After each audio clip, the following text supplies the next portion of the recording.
Fala galera, começando mais um Senta aí Podcast com o Igor Tosta e Jonathan Santana. Acertou novamente. Primeiramente, agradecer ao nosso patrocinador oficial Netbox. Para você que quer uma internet rápida para assistir seus filmes, séries, baixar música e no Spotify. E tem um bônus aí pra galera que assinar usando nosso cupom. Ajuda a gente aí, galera. Quem assinar usando o cupom Senta aí vai ganhar o Paramount, né, pra você assistir filmes e séries, ou o Deezer. É free lá pra você escutar suas músicas, o podcast também que tá no Deezer também. E hoje estamos com um cara aí que é ocupado, né? A agenda é ocupada, mas conseguimos a agenda. Muito obrigado, Thiago Dimas, por participar, por aceitar o convite, participar desse bate-papo com a gente.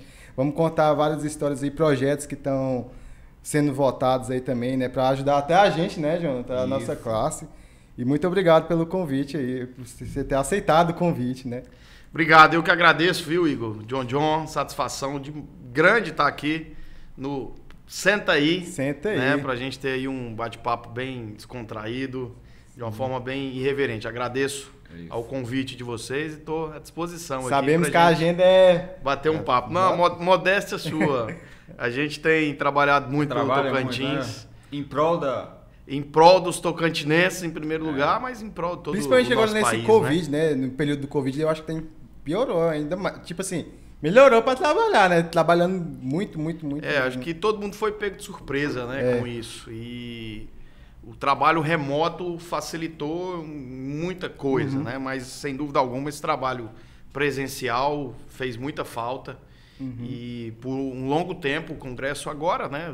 Há cerca de um mês a gente voltou a obrigatoriedade do trabalho presencial, mas também em todo esse período, mesmo em meio à pandemia, eu continuei indo bastante a Brasília, só naquele período crítico mesmo, né, que a gente passou de lockdown, a gente ficou um certo tempo sem ir, mas eu nunca deixei de continuar trabalhando em prol dos tocantinenses aqui, dos brasileiros. A pandemia foi um período difícil, mas nós lá no Congresso e de modo especial lá na Câmara dos Deputados, posso te afirmar com convicção de que nós garantimos muitos recursos para a gente buscar um enfrentamento, seja na parte de saúde mesmo, né, que foi extremamente necessário.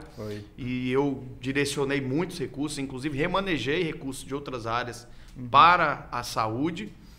E na parte econômica também, né? Aprovamos importantes medidas lá, que vão desde... quebrou praticamente geral, né? Exatamente. Então, foi um período de muito esforço concentrado. E, por incrível que pareça, nós tivemos o maior rendimento de aprovação de matérias legislativas na história da Câmara dos Deputados, foi durante esse período aí, né? Então, essa questão do voto remoto facilitou muito, dinamizou e diminuiu também o tempo de votação, né?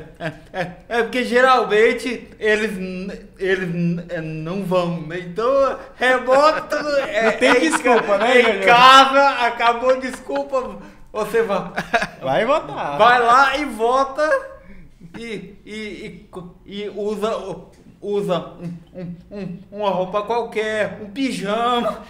Botou a camisa, tá online, né? A camisa social aqui por cima, só pra aparecer na webcam, um shortinho por baixo. Mas, de fato, hei de admitir que, de fato, ali, apesar de nós sermos ali 513 deputados, nossa, é muito... a atuação mesmo, a preocupação, que é uma questão que eu sempre me pautei, e eu busco fazer esse trabalho de plenário, de analisar as matérias, de propor algumas medidas, seja através de emenda ou de novos projetos de lei, de estar relatando, como esse projeto agora que eu estou relatando do IPI, mas eu sempre busquei atuar. Mas, de fato, o Congresso ali tem muita gente que acaba não discutindo da forma como deveria, né? Os 513 a gente tem, não é a totalidade que discute com afinco, com profundidade a todas as matérias que são tramitadas ali. Mas eu fico feliz de poder estar sempre atuando, sempre no plenário também. Tem uma equipe que é muito eficiente, que me ajuda muito e que não deixa praticamente nada ali passar em branco. Não vou falar tudo, mas a grande parte ali, a maioria das matérias, aquelas mais relevantes principalmente, a gente tem sempre estudado com muita profundidade. Beleza. Então vamos começar, já começamos aí falando de alguns projetos, mas vamos começar falando do pessoal.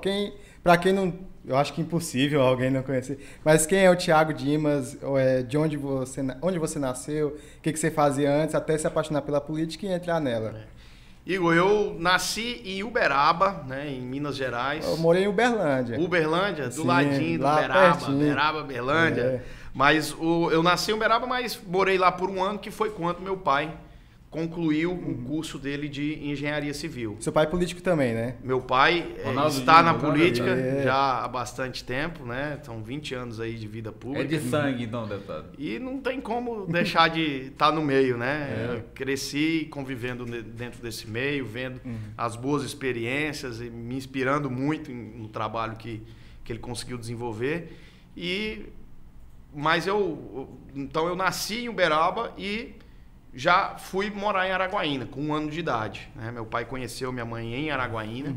Na época ele era comerciante. Foi com meu avô, que foi o que trouxe a nossa família aqui para o estado. Foi meu avô, José Pereira, saudoso avô José Pereira, que devo muito a ele, aprendi muito na minha vida com ele. E ele trouxe a nossa família. Meu avô sempre foi comerciante, passou em diversas áreas, diversos segmentos, até se estabilizar no ramo de sementes para pastagens. Aqui, Tocantins, extremamente agronegócio. Na época, isso Começando, né, deputado? em 85, o Tocantins não tinha nem nada, sido nem né? criado ainda. Ele veio para, então, norte goiano, Araguaína, que era uma região que estava crescendo muito, muitas fazendas sendo abertas e que, consequentemente, precisava de semente capim, né? E aí foi quando ele foi. E ele deu muito certo no ramo, começou a se dar muito bem, se firmou no segmento. Meu pai estudava já engenharia, minha avó era professora aposentada, era professora da rede municipal de ensino. E meu pai, com muita dificuldade, levando o curso de engenharia civil. Ele foi da primeira turma lá da Uniub e o curso muito caro, né? Faculdade particular. Acabou, não, deputado? Concluiu. O curso, porque você... Com dificuldade. Você é 3 e não acabou nenhum. Pois deputado. tá vendo, meu? Explique aí para a gente essa história. Aí, só para complementar, nós então fomos para lá. E meu pai tinha trancado o curso, mas viu o potencial do Tocantins, né, que estava sendo falado, em ser criado, e falou: opa, vou voltar para Uberaba, vou concluir o curso. Foi quando eu nasci. E ele concluiu o curso nesse período que eu nasci, casou com a minha mãe, concluiu o curso, voltou já como engenheiro civil. Foi quando ele começou a se estabelecer na profissão e daí fundou o Sinduscom, participou da FIETO, da Federação das Indústrias, e eu sempre acompanhando o meio político ali, né, Leoni? Quando ele foi para Brasília, que ele foi deputado federal em 2003, 2002 ele foi eleito, eu fui para Brasília e concluí o ensino médio lá. E aí ele insistia muito para eu estudar engenharia civil, que era o ramo, né, que a gente atuava no ramo de construção, atua até hoje. E aí eu falei, nunca fui da área de exatas. Cálculo demais, física demais. Administração, sempre então, ficava na recuperação lá na escola, viu? Então, zero. aí não deu também, né? E direito pior. Aí eu comecei a estudar direito por influência de um primo meu. Ah. Fiz 2 anos do curso, mas resolvi abandonar. Comecei a estudar engenharia civil. Foi quando eu decidi retornar para o Tocantins. Meu pai tinha acabado de ser eleito prefeito lá em Araguaína e eu precisava ajudar nos negócios nossos da família, que ele teve que se afastar por conta da dedicação, né, do cargo. E aí, lá em Araguaína não tinha a engenharia civil. Aí, mais uma vez, eu tranquei o curso de engenharia. A sua mãe achando péssimo. Minha mãe queria um diploma, mas consegui dar um diploma para ela agora no Tribunal Regional Eleitoral aqui de deputado federal pelo Tocantins. Cumpri com a promessa com ela, viu? Entregou, né? Tá aqui, mãe. A promessa foi... E quando você começou assim a entrar na política acompanhando seu pai, você falou: rapaz, esse me interessa. A política, quem tá aí nos acompanhando, a política envolve muitas pessoas. Quem milita um pouco no meio, ou convive pelo menos um pouco, Quando gosta, gosta mesmo. E quem não gosta... E quem não gosta, não gosta. Mas agora quem gosta se envolve. A política é amar isso tudo, ô deputado. O povo, né? amar Você fala o trabalho... ajudar as pessoas. Isso é o que nos move, né? É muito gratificante quando você pode, com uma atuação sua. Eu, por exemplo, já tive a oportunidade lá na Câmara. A gente tem principalmente duas frentes de trabalho. É o legislativo, que é toda essa questão das leis, né? Que regulamentam o nosso país, a própria Constituição. Então, tá ali aprovando medidas que beneficiam a população é muito relevante. E a outra parte é a parte orçamentária, destinar recursos, né, através das emendas parlamentares. E eu confesso para você, John, não tem nada mais gratificante quando você vê uma ação que você ajudou a se tornar real, seja uma obra, seja uma benfeitoria, um serviço, mas quando você muda a vida de alguém, isso aí é o combustível que nos move, né? Então, ao longo desses anos de vida pública, aí eu comecei fazendo bandeiraço. Tinha, na primeira campanha do meu pai, eu tinha 14 anos. 14? 14. Então, era aí, uma criança que gosta, né? mesmo de política. Aí eu ia distribuir santinho. Adesivo. Eu não entendia ainda o que a política representava na vida das pessoas. Gostava do movimento político. E aí, a eleição após eleição, nós fomos participando de outras, né, através do meu pai. E até que chegou o momento, que foi em 2018, e ele já prefeito lá em Araguaína, no seu segundo mandato, e eu muito envolvido, já fazia uma ponte junto a um segmento empresarial, que eu, pelo fato de ser empresário, então tenho uma facilidade também, tenho uma boa relação com todos ali. Não é porque terminou a faculdade de administração, mas você administra bem, né? A gente tem negócio no ramo de construção civil, também atuo no varejo, né? Nós temos 2 lojas lá em Araguaína, fazer até um mechan aqui. A M Martin, viu? Cama, mesa e banho. Aí, e a Anjo Baby Kids. A gente vai deixar o link e o Instagram. Tem Instagram? Tem Instagram. Vamos deixar o link aí, então, tudo na descrição. Anjo Baby Kids. Ajudar o senhor a... Ajudem lá a pagar o leite dos meninos. São 3, viu? Funcional, né? É menino pra... É menino pra caramba, hein, deputado? O senhor é bom na coisa, então. Hein? Mas reza a lenda que todos os políticos famosos aí têm filho pra danar, né? Eu tô seguindo esse caminho aí. Então vamos seguir. Né? Quem sabe eu não alcanço aí mais à frente. Esse aqui também tem uns, mas tá espalhado por aí. Não assume, não. Aliás, directs, meninas. Rapaz, ele quer um direct, viu? Quer porque quer. É de direct pro John, direct. É de calhar, deputado, porque tá difícil, viu? Pois é, mas eu tenho 2 feitos, né? 2 já nascidos, 1 no caminho e mais 1 ou 2 no pensamento, viu? Como é que é o povo fala? É 1 no pé, 1 na barriga e 1 no pensamento. Exatamente. Aí você ingressou, então, na política em 2018. 2018. Aí 2018 foi minha primeira candidatura, né? E foi quando eu fui eleito, tive a satisfação de ser contemplado aí com os tocantinenses. Foram 71.842 votos. E levamos um grande trabalho, acho que aquilo que a gente acumulou, principalmente, não posso deixar aqui de negar e destacar a atuação, né, nesses anos de vida pública do meu pai, que levaram a população a credenciar. Então, o sobrenome meu, sem dúvida alguma, foi o maior peso de tudo isso. Mas nós ajudou também a olhar o caminho e falar, é aqui que eu vou. E quando você realiza, é muito bom isso, é muito positivo. Então, eu confesso que no primeiro momento eu demorei muito para tomar a decisão de ser candidato. E para falar para a família assim, não, eu vou ser. Porque desgasta muito, né? Antes do meu pai ser político, a gente viajava todo ano, de férias, passava Natal, Réveillon, viajando, ia para uma praia em janeiro, a gente sempre gostava disso.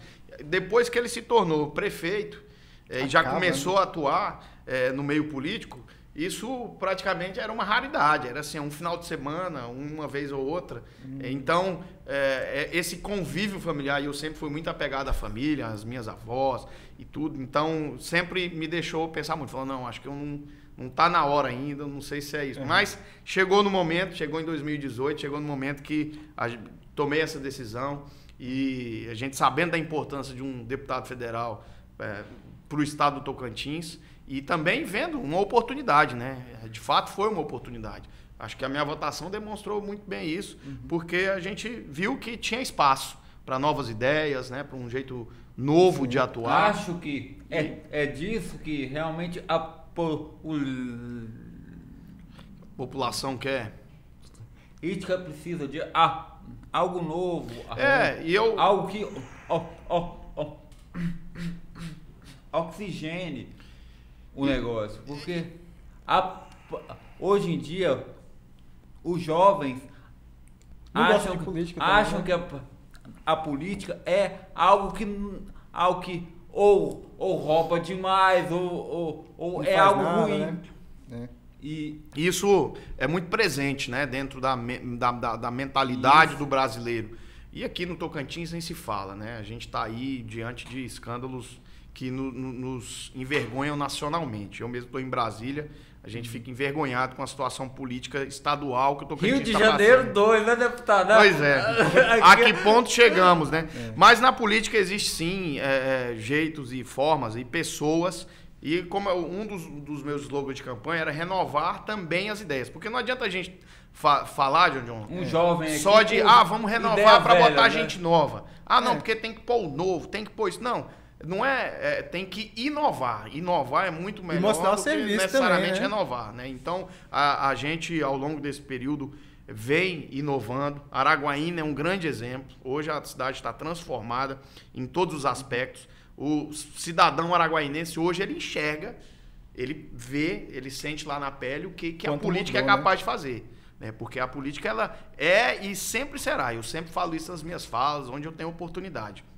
A política ela é o maior e o melhor instrumento para mudar e melhorar, né? Para melhor a vida das pessoas. Às vezes ela acaba piorando também, mas aí depende de quem a população elege, quem ela coloca lá. Então, essa questão é importante ser destacada. A política ela é essencial na vida das pessoas. O voto, o deputado, é a arma que a gente tem para alterar as coisas. O voto coloca e o voto tira, né, John? Então, isso os tocantinenses, principalmente, acho que espero que nas eleições do ano que vem a gente volte a resgatar a credibilidade do Estado. Alguém que acabe o mandato, né? Porque tá difícil. Conclua com maestria, né? Negócio, e muito mais do que isso. Hoje, com a experiência que a gente tem lá em Araguaína, que inclusive agora vem o prefeito lá, é o Wagner, que sempre trabalhou com a gente, sempre acompanhou e é o sucessor do meu pai, vem dando continuidade, mas independentemente se fosse ele, que é do nosso grupo político, se fosse outro, o planejamento estava pronto, feito, ditando o rumo da cidade pelos próximos 20 anos aí. Então, eu acho que falta isso também no estado do Tocantins. Hoje, você não tem aqui no estado um plano de recuperação das rodovias, você não tem uma estruturação, um planejamento para reestruturação da rede hospitalar dos municípios. A gente tem hospitais regionais aí, diversos municípios do Tocantins, mas os únicos que efetivamente funcionam o de Araguaína, é o de Palmas e o de Gurupi. Então, onde tudo é canalizado para isso. E essas outras cidades, que tem muita gente que mora em volta, no entorno, acaba sendo simplesmente um local para regulação. Não chegou lá, tem que ficar aguardando uma vaga em um desses hospitais. Então a gente tem pegar o encaminhamento. A gente tem que ter esse tipo de planejamento. A saúde, ela não espera, né? Ela não espera, né? Se esperar, morre. Exatamente. A saúde, quando você acha que não, quando você acha que não vai precisar, você está precisando e precisando urgentemente. Sim. E se você está numa cidade do interior do Tocantins, sofreu um acidente, uma parada cardíaca, ou um problema nesse sentido que seja urgente, né? Ou emergencial, é difícil. Infelizmente, a população nossa está passando vários perrengues aí nesse sentido. E não só na urgência e emergência, não. Também na questão das cirurgias eletivas, também no atendimento com os especialistas. Então, hoje você não tem uma pessoa que é lá do Jalapão, que precisar de consultar um ortopedista, ele tem que ir lá no município, aguardar um pedido para regulação.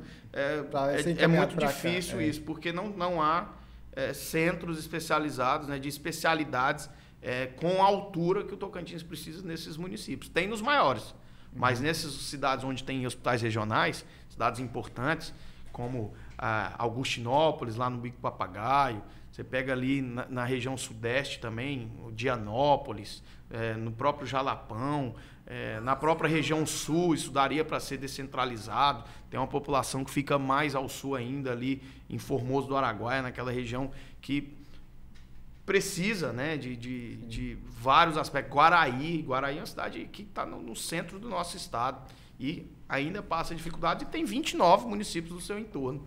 Daí você tira uma dimensão. Então tem que ter esse planejamento. Tocantins precisa de planejamento, de algo nesse sentido, que independentemente de quem estiver ocupando a gestão, que o legado e aquela questão que tiver colocada seja levada adiante como uma política de Estado, né? Não como uma política de mandato. Rivalidade e de mandato. A união também é importante, não, deputado?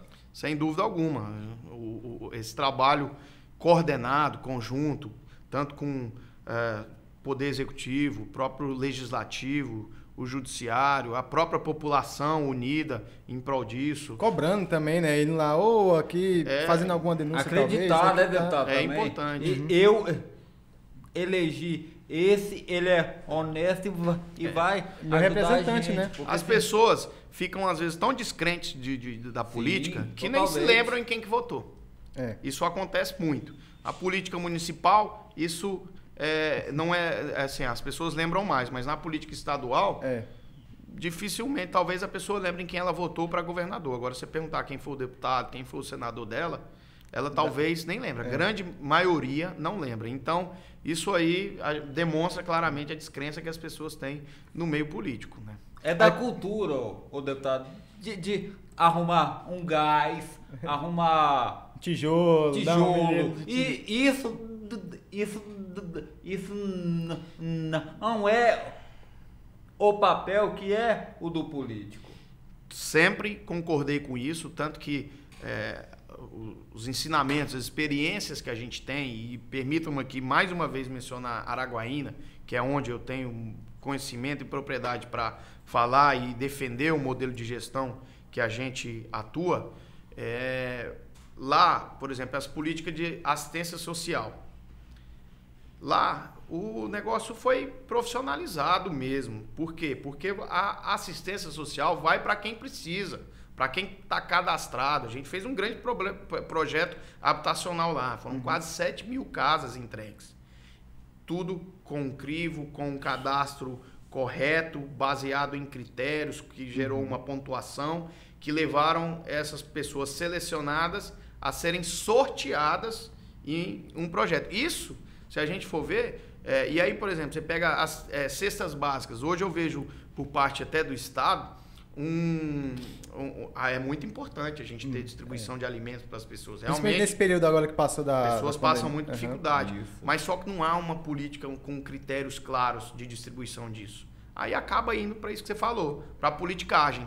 Quem é amigo do vereador ganha, quem é amigo de um líder ganha. Também. Agora, às vezes, quem mais precisa... Um emprego lá também, que aí a pessoa requer um emprego. E... Você vê aqui, saiu uma matéria na semana passada, uma análise que foi feita, o Tocantins hoje, ele aumentou no último ano 35% o número de cargos comissionados, né, de indicações de livre nomeação política aqui, se eu não me engano, confere para mim quantos são, mas se eu não me engano, são 18 mil cargos, alguma coisa nesse sentido. Já eu trago o número aí. Senhora. Então, assim, tem muita gente que trabalha e que seriamente no poder público, tem muita gente boa, tanto na esfera dos próprios servidores públicos, dos concursados, a gente tem excelentes quadros. Essa questão dos hospitais que eu te falei, regionais, Esses hospitais regionais, eles têm corpo técnico, tem médico, tem enfermeiro, tem gente que atende. Não tem um planejamento, porque às vezes... vamos pegar um caso aqui para você. Teve um caso na temporada de praia do ano passado, que o cidadão entalou com uma espinha de peixe. O cara tava lá tomando a cervejinha e entalou com uma espinha de peixe. Ele foi no hospital regional de Augustinópolis, o médico não tinha um equipamento para ver a garganta dele. Ele teve que entrar na ambulância aí em Araguaína. Passou 10 minutos lá, o médico só pinçou, tirou a espinha. Não. O cara voltou. Então, olha o quanto que se não gastou num caso desse, com gasolina, com combustível, com motorista, com tudo. Ela só tem o E equipamento. pode vir a gastar mais, porque pode ocorrer outros casos. Então, assim, é um caso muito específico, mas serve para a gente poder colocar como base aquilo que acontece no Estado. Então, há sim, sem dúvida alguma, esse inchaço da máquina pública. Tanto que agora saiu novamente a classificação na Secretaria do Tesouro Nacional, na STN, eles têm lá uma classificação que é a CAPAG, capacidade de pagamento do Estado para fins de endividamento, para contrair empréstimos, essas questões. E há muito tempo a gente se vê falando aqui do empréstimo no Estado. E isso é baseado principalmente nessa letra que a STN emite. E ela vai da A a D. E o Estado nunca conseguiu sair da C. E para ele conseguir contrair financiamentos, empréstimos, nessa envergadura, ele teria que estar pelo menos na B. E a gente vai na mídia, nós estamos conseguindo aqui ter o equilíbrio econômico do Estado. Aí quando você vê, soltou agora mais uma classificação, que ela é trimestral, tá lá o Estado novamente na linha C, na letra C. Então, assim, isso, por conta de quê também? Por conta disso, de uma folha que foge dos padrões de bom senso, até, vou colocar assim, da administração pública. Ô, deputado, o senhor acha que aqui é um estado que que vive do que é público? De uma forma geral, não, né? Existem muitas particularidades. Você pegar as menores cidades têm uma dependência muito grande do poder público, até mesmo nessa questão de empregos. Hoje, a maior parte dos empregos numa cidade pequena, você pegar qualquer cidade menor aí, Tocantins tem muita aí, de 3, 4, 5 mil habitantes, a grande maioria ali, os melhores empregos, a maior parte dos empregos são no poder público.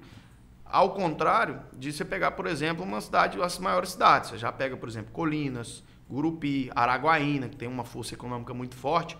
Aí essa questão de emprego público já não reflete tanto, porque a economia já anda por si só, o comércio movimenta. Palmas, acho que também é um grande exemplo disso, apesar da gente ter aqui e a economia ser baseada principalmente no funcionalismo público, mas aqui a gente também tem um comércio muito forte, tem uma população que gera emprego, gera renda para o município, né? Mas nas menores cidades, sem dúvida alguma, esse é um problema, essa dependência do poder público, né? É muito grande, muito forte ainda. Agora, vou pegar aquele gancho que o senhor comentou atrás, que, por exemplo, tem pessoas que votam, por exemplo, no deputado estadual, deputado federal, senador, e nem lembra qual que votou e tal.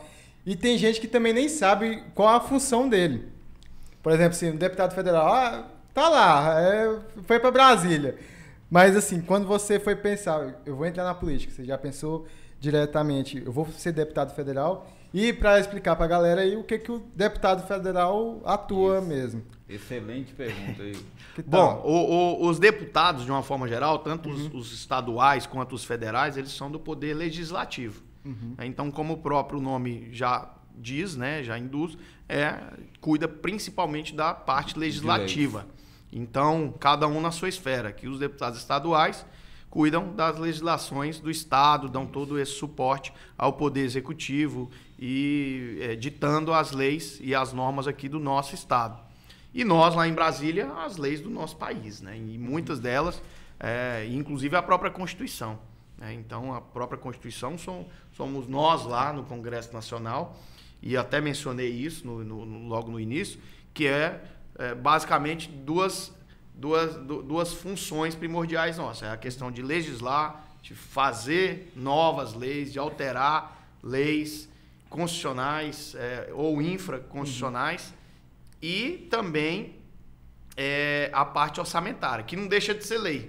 Porque as emendas que nós colocamos, as emendas parlamentares, elas são emendas à lei, né, orçamentária anual, a LOA. Né? Agora, na terça-feira, dia 16, encerrou, inclusive, o prazo para que a gente pudesse cadastrar as emendas da LOA 2022. Então, tudo é lei. Né? Aí a gente coloca as emendas parlamentares, vai para essa parte do orçamento geral da União, que é hoje também quem detém os maiores recursos, né? Uma grande defesa nossa também. A gente tem que começar a pensar nisso para o país, que é a reformulação, um novo pacto federativo. Hoje, o governo federal ele detém praticamente quase 60% dos recursos de todo o país, de tudo aquilo que a gente arrecada através dos impostos, nossos, né, vai para o governo federal. Uma outra parcela grande, em torno de 35%, vai para, de 30% vai para o Estado,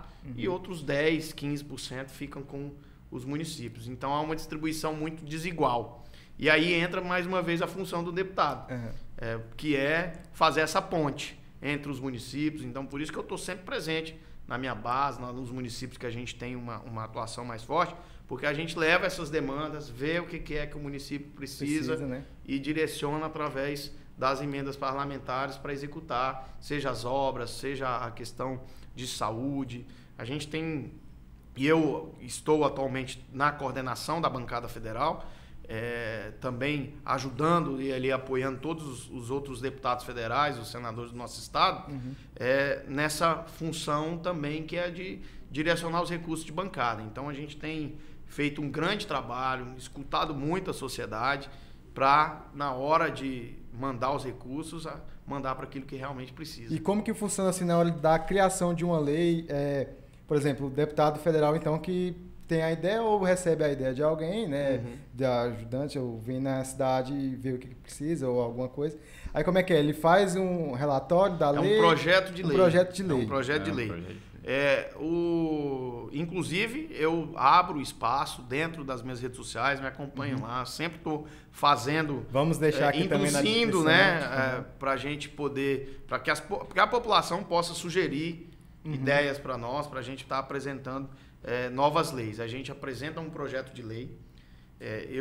Lá na Câmara, a gente tem uma consultoria da própria casa que é muito eficiente. A gente tem, então, todo um crivo de analisar a constitucionalidade da lei, de analisar se ela cumpre os requisitos básicos para, né, poder ser dado andamento. Protocola um projeto de lei.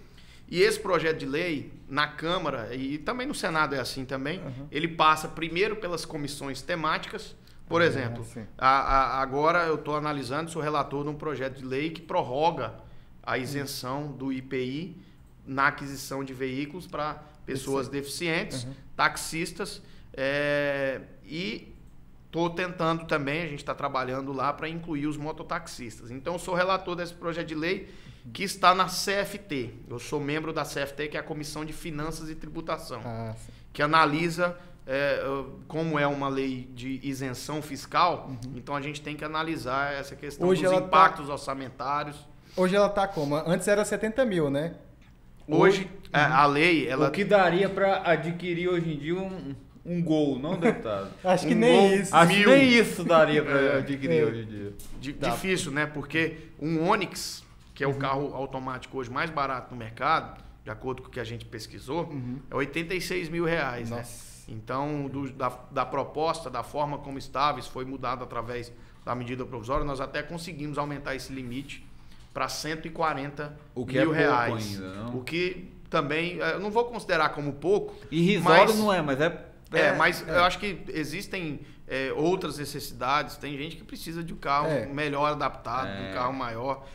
Mas essa pessoa também tem um requisito, um poder aquisitivo maior, com certeza, maior. Agora, o que eu estou trabalhando lá no âmbito da CFT, e aí só para complementar a informação, então, esse projeto de lei, por exemplo, ele passou na CPD, que é a Comissão das Pessoas com Deficiência, foi aprovado lá, então aí é designado um deputado que vai analisar a lei e fazer um relatório no âmbito da comissão. No caso lá das pessoas com deficiência, analisa se atende às pessoas com deficiência. Passou para a CFT, que é a minha, onde eu sou membro titular e estou relatando esse projeto, que analisa essa questão das finanças e tributação, do impacto orçamentário, né, qual que vai ser a origem dessa renúncia fiscal, de onde que vai a fonte de compensação. Então a gente tem essa função. Depois vai para a CCJ, que é a Comissão de Constituição e Justiça, que analisa a constitucionalidade, né, se a lei está redigida conforme os moldes, e depois para o plenário. Aí no plenário é onde todos os 513 deputados analisam. Essas comissões normalmente elas têm 40 deputados cada uma. Aí lá no plenário, não, os 513 analisam, podem inclusive propor mudanças, mas tem esse rito. Mas se propor alguma mudança, tem que voltar lá no início para depois passar? Aí funciona assim, por exemplo, esse caso aqui desse PL, que é o 5149 de 2020, é da senadora Mara Gabrilli. Ela inclusive é deficiente, né? Uma das grandes defensoras da causa. Isso. E assim, tem um trabalho inquestionável lá nessa defesa. Fico muito satisfeito mesmo de estar relatando um projeto dela. Essa aí da envergadura do que isso representa para a classe. Ela apresentou esse projeto no Senado e foi aprovado lá no Senado. E depois vai para a Câmara. Então, quando nasce no Senado, de autoria de um senador, tem que voltar vai para a casa revisora, né? Que é, no caso, a Câmara. Aí a Câmara analisa. Passa aqueles três processos, incluir, né? Se ela mantiver esse projeto da forma como veio do Senado, o projeto vai direto para a sanção. Se fizer alterações, como essas, por exemplo, que nós estamos propondo, que é um aumento do limite de 140 para 200 mil reais, a inclusão de acessórios, por exemplo, para adaptação de veículos, a questão dos mototáxis. Aí essa lei também abrange os taxistas, que já tem o desconto, e os mototaxistas. Eu estou tentando fazer essa inclusão dos mototaxistas também. Acho que é muito justo no Tocantins, é bem frequente, né? Principalmente nas menores cidades. Aqui em Palmas, não sei se o pessoal usa tanto, mas em Araguaína, por exemplo, só o que tem é mototáxi. Lá não tem nem Uber, né? Pra você ter ideia. Então é mototáxi. Então eu estou tentando incluí-los também no rol de beneficiários dessa isenção. Se for aprovado isso, aí tem que voltar para o Senado apreciar e depois ir para a sanção. Ah, sim. Então, volta lá na Câmara dos Deputados, aí vai para o Senado, aí o presidente assina. E se ele falar, não vou assinar, como é que Aí vai? ele veta. Aí ele tem o poder de veto, o presidente tem o poder de veto, ele tem que estar respaldado juridicamente, né, dos motivos do veto. Embora nem sempre isso aconteça, também acabam usando motivos políticos em algumas questões. Ele volta para o Congresso, aí a lei é sancionada ou integralmente ou parcialmente, ou ela pode ser vetada integralmente também. Nesse caso, volta para o Congresso, aí a gente já analisa numa sessão conjunta do Congresso Nacional, já é deputados e senadores juntos em uma única sessão, e analisamos a derrubada ou não do veto. Aí, se for derrubado, ele tem que ser promulgado de qualquer forma, tem que ser sancionado de qualquer forma, né? Então, a gente vê muito hoje em dia, você deve ter... O povo fala, a gente precisa de uma reforma tributária, política. O que você acha dessa reforma tributária? O país ele precisa demais de reformas estruturantes mesmo. Agora, por exemplo, a gente discute lá a reforma administrativa, a reforma tributária. É até assim difícil para a gente falar, porque eu acho que desde umas 4 ou 5 legislaturas passadas, vem se comentando sobre isso, né? Tem projetos nesse sentido, que se designa um relator, cria uma comissão especial, discute aquilo e nada vai para frente. E, infelizmente, a reforma tributária também está paralisada. Nós temos ali, basicamente, 3 3 matérias que tramitam em relação a isso, e nunca se entra num consenso, nunca se entra num acordo. Até porque eu acredito que temos que passar por reformas que são extremamente necessárias, mas elas devem necessariamente caminhar em conjunto. Porque não adianta só a gente fazer uma reforma tributária que vai regulamentar melhor a questão da arrecadação sem discutir a reforma administrativa, que é uma outra reforma que também está lá e que vai dosar o peso, o custo da máquina pública.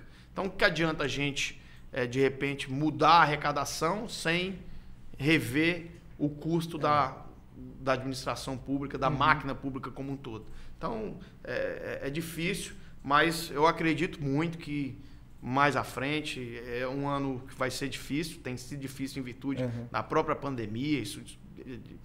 A gente concentrou muito esforço nisso, nas matérias relacionadas à pandemia, e essas reformas acabaram ficando de lado. Eu espero que em breve aí a gente possa estar analisando, apreciando, e quem sabe, eu, como venho do setor produtivo, sei da necessidade de termos uma reforma tributária, por exemplo. Do período da pandemia mesmo foi votado o auxílio emergencial, que salvou uma galera, né? O auxílio emergencial surgiu de um projeto de lei da Câmara. Foi um projeto da Câmara, protocolado lá, que foi para o Senado e depois sancionado, hoje ele instituiu, estabeleceu. Hoje não é mais o auxílio emergencial, né? Hoje é o Auxílio Brasil, não? Agora virou Auxílio Brasil, né? É uma junção de alguns programas sociais, né? Como o Bolsa Família, unificando em um único simplificando auxílio. Também, né? Simplificando também, né? Essa é a intenção. Inclusive aprovamos agora recentemente a PEC dos precatórios, que a gente falava aqui mais cedo. Teto, né, John? E que irá deixar os que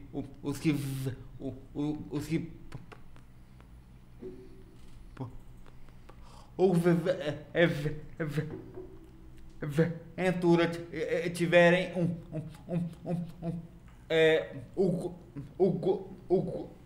o governo tiver uma dívida com ele, revoltadíssimo, não? Sem dúvida, mas só que a gente tem que destacar aqui que são dívidas milionárias, né? A PEC dos precatórios, ela só atinge precatórios acima de 1.000 salários mínimos. Então nós estamos falando aí de precatórios de 60 milhões para frente. Mas isso não atinge também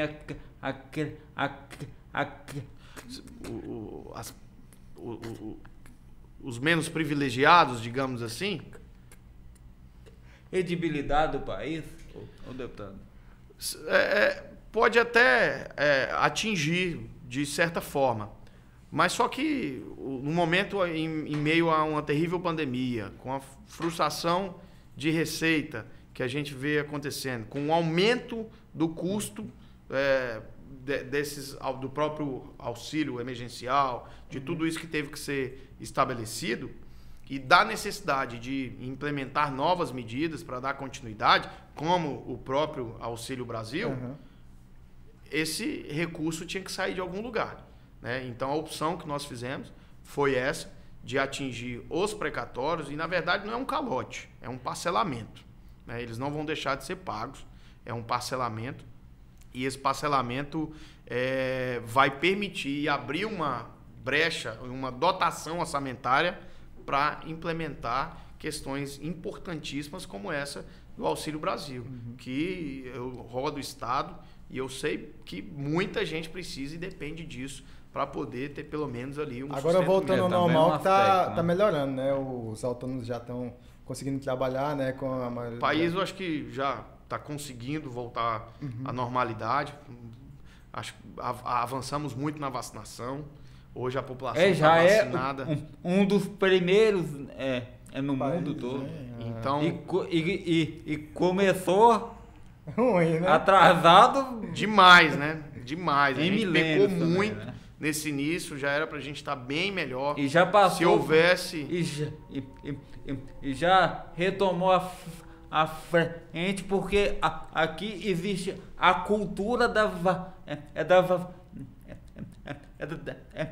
É da vacina, não? Então, exatamente, a gente tem os setores de vigilância sanitária, né, que são, e vigilância epidemiológica, que são os que fazem a vacinação acontecer no nosso país. O Zé Gotinha tá bombando. Muito eficiente, né? O país ele é eficiente na vacinação, na aplicação. O que demorou foi as doses a chegarem aqui, mas quando elas chegaram, graças a Deus, a gente conseguiu avançar aí. Então hoje, por exemplo, já existem municípios, eu não sei se é o caso aqui de Palmas, mas Araguaína lançou hoje lá, já está a terceira dose para todo mundo acima de 18 anos.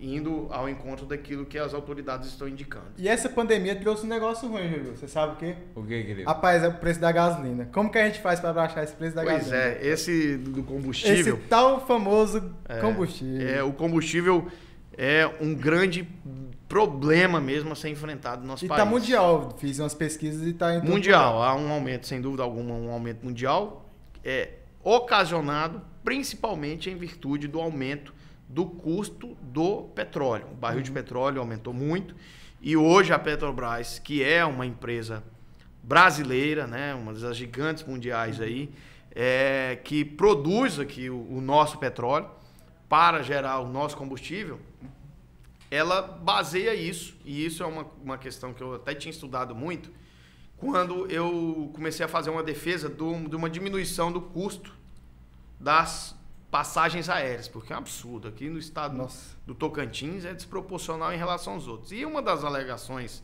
que as empresas têm para o custo da passagem ser caro é exatamente o preço do querosene. E o preço do querosene é também regulado pela Petrobras, principalmente, que se baseia no preço do mercado internacional, do barril de petróleo.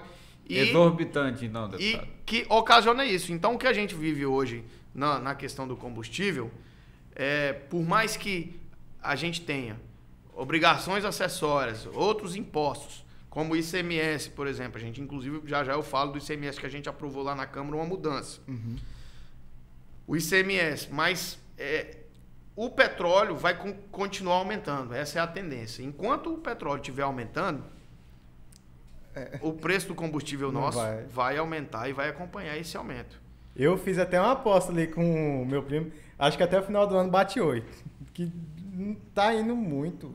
Já tá em 7,20, eu acho que lá em Miranópolis já tá 7,20. Muito caro, né? Hoje tá muito caro para você abastecer. Ainda bem que isso aqui não precisa de gasolina. De gasolina. Mas braço forte aí, né, não, realmente forte não é, mas aí empurra bem. É de graça, empurra de todo jeito. Mas esse sol aqui do Tocantins atrapalha, viu? Não, atrapalha. Aí você queria falar do ICMS? Aí o ICMS, que era uma questão que o próprio presidente batia muito, falava, mas é que o ICMS nos estados é muito caro, isso que encarece o preço do combustível.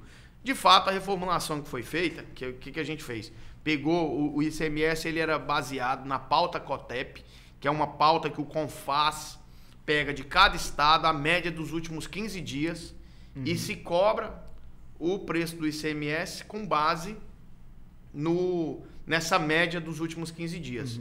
E há uma alegação de uma bitributação, porque se cobra o preço lá da distribuidora com um desconto em fonte, já levando em consideração o imposto que as próprias distribuidoras já tinham embutido no custo do preço do combustível.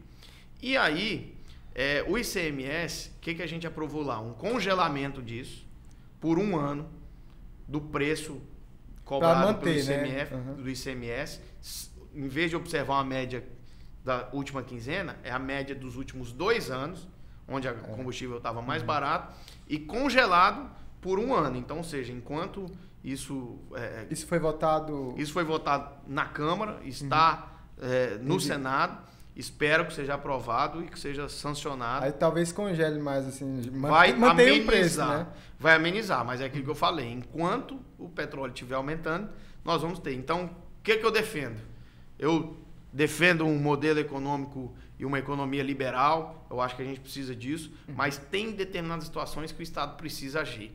E na questão da Petrobras é isso. Aí tem gente que alega, mas a empresa vai desvalorizar, vai acabar com a Petrobras. Não, o que eu acho que tem que fazer? A Petrobras tem que começar a regular o preço para o mercado brasileiro. ela não tem que se basear no mercado internacional. A gente aqui produz o nosso próprio petróleo. Que eu não sei como funciona, né? A gente produz aqui, manda para lá, refina e compra de lá. E é um outro problema também, que são esses das refinarias, né? As nossas refinarias, elas são muito antigas. E, a demanda também aumenta muito o grande, custo da produção. A demanda é grande, né? A demanda também, imagino. Tem cada vez mais aumentada. Né? Mas aí, já entrando numa pauta, na mesma pauta, mas num rumo diferente, os veículos, há uma tendência muito forte de se tornarem cada vez mais movidos a bateria, né? Então... hoje em dia, né? Eu acho que até em São Paulo, lá o rodízio, o carro elétrico, você paga... Tem... uma diminuição no PVA, tem existem alguns benefícios. Até porque está ajudando mesmo caríssimo, também, né? E é caro. É de 1 milhão para cima. Não, né? Temos carros elétricos aí, 200 mil, 240. O Pyrrhus, né? Então... tem, mas... Não é carro, é carroça. Ele quer andar de Porsche, aí o Tesla, aí ele me quebra. É o Tesla, ele é fraco, não é fraco não. Mas então há uma tendência, inclusive, você pega montadoras, salvo engano aqui, a Volkswagen já anunciou que daqui a alguns anos, né, vai encerrar a produção de veículos movidos a combustão e vai ficar exclusivamente com veículos movidos a outras fontes de energia renováveis. A Arábia Saudita, então, vai se ferrar. Porque... é uma tendência mundial. Pode escrever o que eu estou te falando. Você tá novo ainda, viu, John? Eu também. Nós vamos vivenciar isso ainda no mundo aí. Pegando esse ganchinho aí das montadoras, como que repercutiu lá na Câmara dos Deputados? Que a Ford anunciou, né? Fechou fábricas aí, nem fabrica mais carros aqui no Brasil, acho que já fechou. A gente vê a Ford, ela priorizou a sua produção na Argentina, né? Foi isso que acabou acontecendo. E encerrou a produção aqui nacional de veículos de passeio, que é o único tipo de veículo que ela ainda produzia aqui.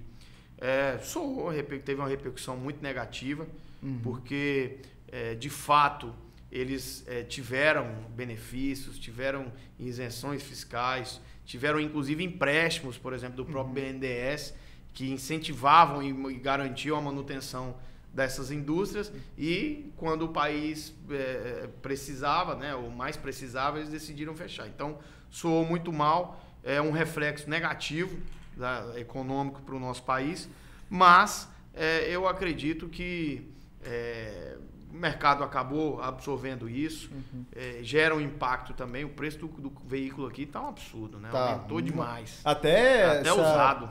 Pauta aí do carro para deficiente, que era 70 mil. Hoje você não compra, não tem como 70 mil para comprar um carro. Qualquer carro aí razoável tá saindo na média de 100 mil reais, né? Muito caro. Agora, pegar o gancho. O que você espera assim para 2022 no cenário político? Que tá dividido, né? Tem ali duas vias, né, Jojo? Praticamente, que só se falam nela. No cenário mas nacional. Existe no cenário... Eu quero uma terceira via. Terceira via tem. O país, eu acho que precisava pelo menos ter um nome, né, para poder alcançar e galgar aí um espaço, abrindo novas ideias, novas oportunidades e uma nova análise para quem quer, para a pessoa na hora que votar decidir. Então, agora eu vejo com muita dificuldade a construção dessa terceira via, mas eu acho que ainda está em tempo. Quem sabe, a gente tem alguns nomes aí postulando, vamos ver, mas de fato vai ser uma eleição, a princípio, se continuar do jeito que a gente está, bem polarizada, né? Eu não sei se pode falar ou não. Você pretende se candidatar ou para algum um cargo tipo Senado ou manter deputado federal? Não sei se pode falar, mas vou perguntar, Júlio. Ô Igor, nada é maior do que a minha vontade de seguir trabalhando ao longo do mandato que os tocantinenses já deram para mim, trabalhando em prol do Tocantins. Isso sempre será. Seu compromisso até o final e do continuará sendo a minha prioridade. Mas, indiscutivelmente, a gente tem vontade de seguir contribuindo. Então, se a população assim entender, nós trabalhamos com um projeto de reeleição. Hoje eu faço parte de um grande grupo político que é encabeçado por Ronaldo Dimas, que é meu pai, que vem também como pré-candidato ao governo do Estado e vem aglutinando forças e tentando, né, somar essas forças em torno disso e vem conseguindo bastante resultado para que a gente possa virar a página do Estado. Acabar o mandato, pelo menos. Resgatar a credibilidade. Acabar pelo menos né? o mandato. Eu acho que o que a gente fez em Araguaína é uma grande amostra do que o Tocantins precisa, né? Araguaína, eu tenho até falado isso, Araguaína é o Tocantins que dá certo.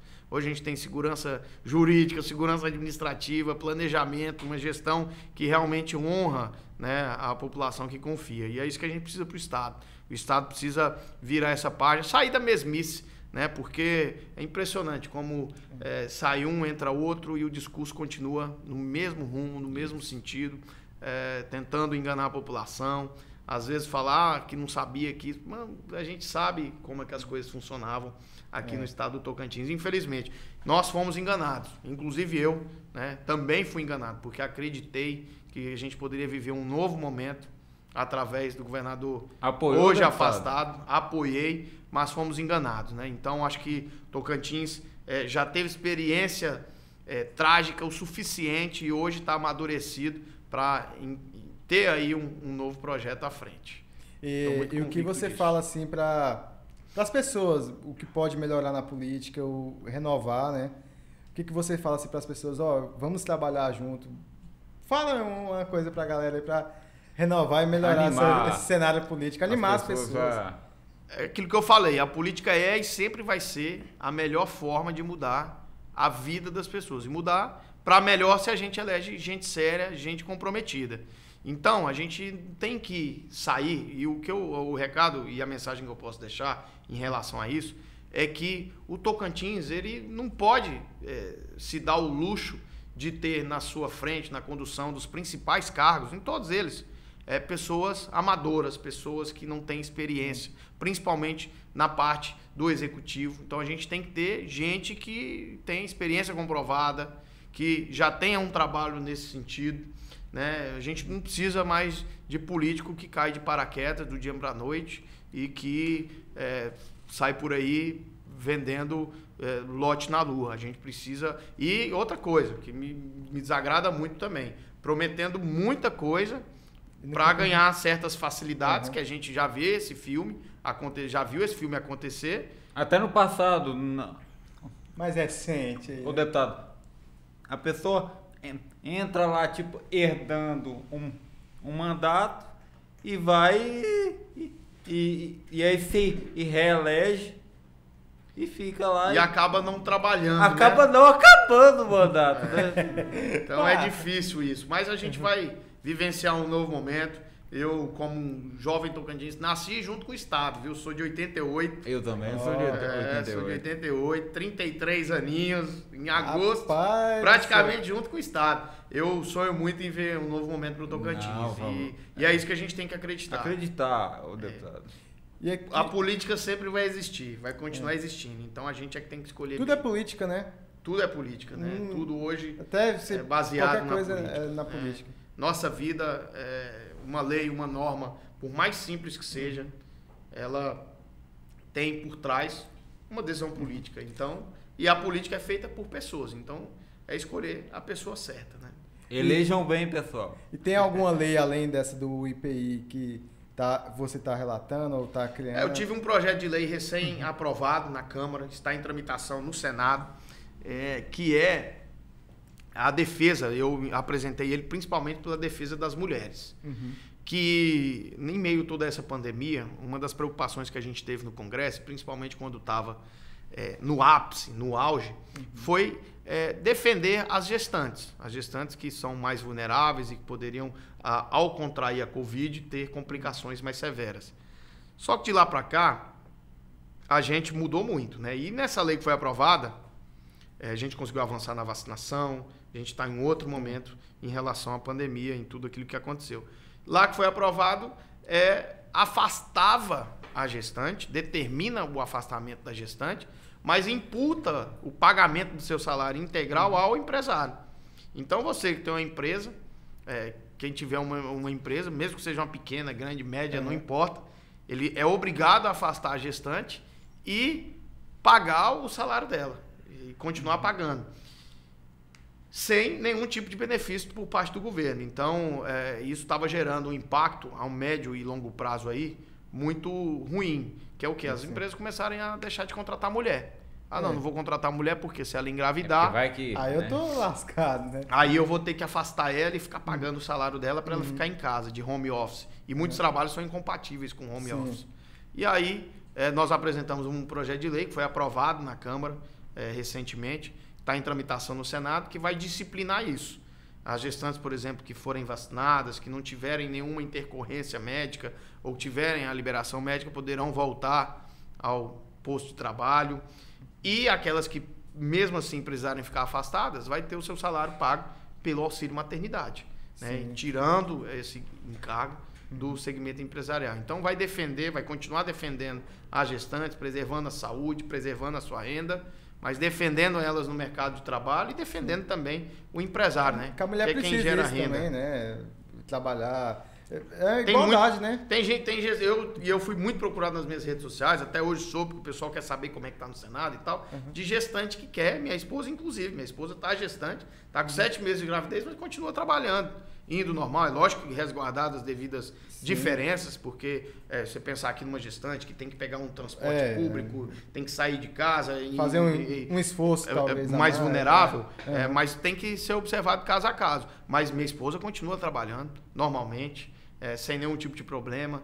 Graças a Deus não teve a Covid, foi vacinada, está imunizada e isso nos dá segurança para seguir trabalhando. Então, muitas, assim como ela, querem ter a oportunidade de trabalhar, mas como a gente é dono do próprio negócio, trabalha. Agora, o quarto, deputado, o quarto filho já? Não, terceiro. Calma. Já tô querendo te botar mais um na conta. Vou chegar lá, Vai chegar no quarto? Vou chegar lá, Tá no pensamento ainda. E aqui, já estamos quase encerrando, já batemos... Eu quero convidar o senhor novamente a participar de outro podcast. O senhor topa vir aí mais vezes? Se tiver uma cerveja gelada, com certeza vai ter toda hora. Aqui na chá Lumos, é o que mais tem aqui, deputado. Chá, né? Fazer até um mexinha pra galera. Estamos tomando um chá aqui, pessoal. Olha a bancada evangélica. Vendo um salgadinho aqui, viu? Na Lumos aí, cervejinha gelada. Você que quer fazer seu podcast, vem na Lumos conversar com o Igor, com o Felipe e faça seu podcast aqui que é show. E agora a gente vai deixar um espaço aberto aí para o senhor fazer as declarações finais e pedir a galera para seguir o senhor nas redes sociais, que vamos deixar aí também Deixa aí, Thiago Dimas no Instagram, Débora Federal, Thiago Dimas no Facebook.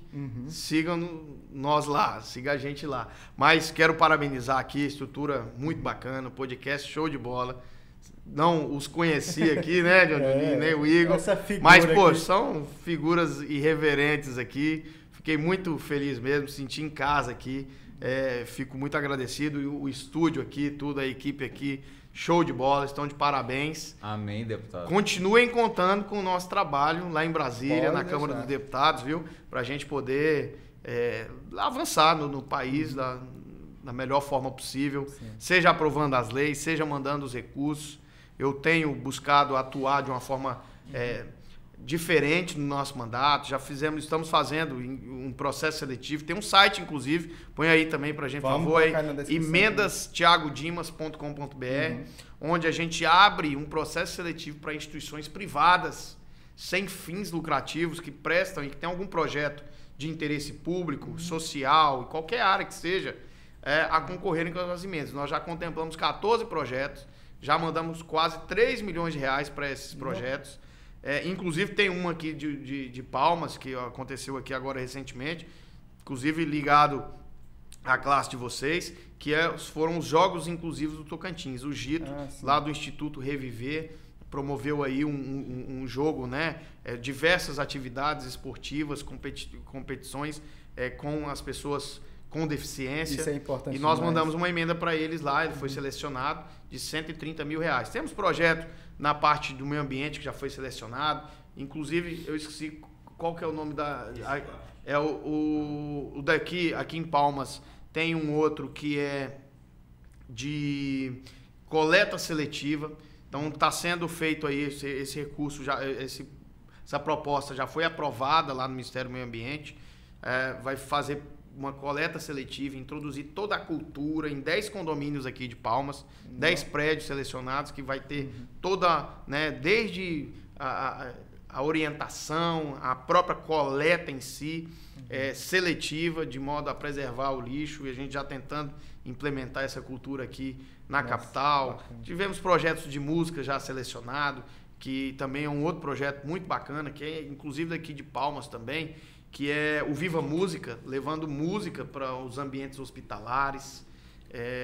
Muito legal, levando, né, humanizando quem está num momento difícil e delicado ali nos ambientes hospitalares.